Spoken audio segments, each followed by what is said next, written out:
কার সঙ্গে কার বিয়ে হবে এটা কি পূর্ব নির্ধারিত নাকি কর্মের ফল? এই সম্পর্কে সহি হাদিস কি বলে? যে যেমন সে সেরকম কাউকেই জীবনসঙ্গী হিসেবে পাবে, কথাটির সত্যতা কতটুকু? বিস্তারিত দেখুন ডেস্ক রিপোর্টে।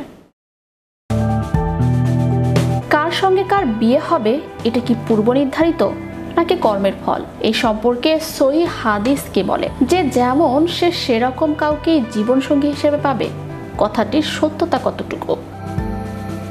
বিয়ে মানুষকে শালীন, পবিত্র ও পরিপূর্ণ জীবনযাপনের পথে নিয়ে যায়। মানব ইতিহাসের শুরু থেকেই বিয়ের বিধান চলে আসছে।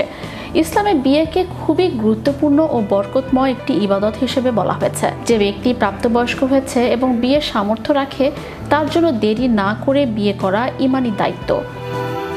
নবী করিম সাল্লাল্লাহু আলাইহি সাল্লাম বলেছেন, হে যুব সমাজ, তোমাদের মধ্যে যার বিয়ের সামর্থ্য আছে তার বিয়ে করা উচিত, কেননা বিয়ে চোখকে নিচু রাখে এবং লজ্জাস্থানের হেফাজত করে।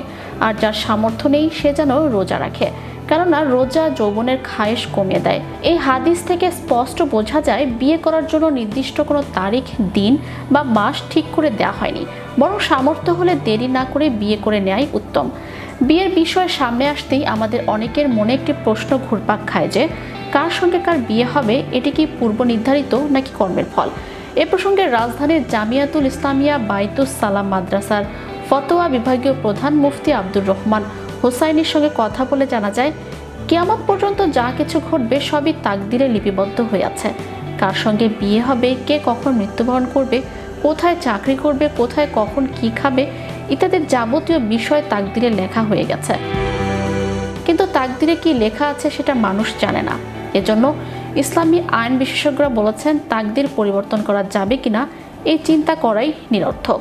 বরং এক্ষেত্রে ইসলামের দিক নির্দেশনা হলো তাকদিরে লেখা থাকা সত্ত্বেও শরীয়ত নির্দেশিত বৈধ উপায়ে চেষ্টা করা এবং কায়মন বাক্যে একাগ্রতার সঙ্গে রাব্বে কারিমের কাছে দোয়া করা, কারণ মহান আল্লাহর হুকুম ও দোয়ায় তাকদির পরিবর্তন হতে পারে।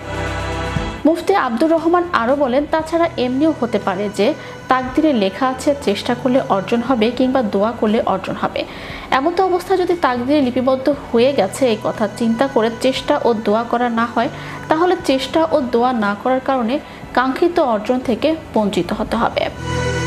Channel Europe news desk.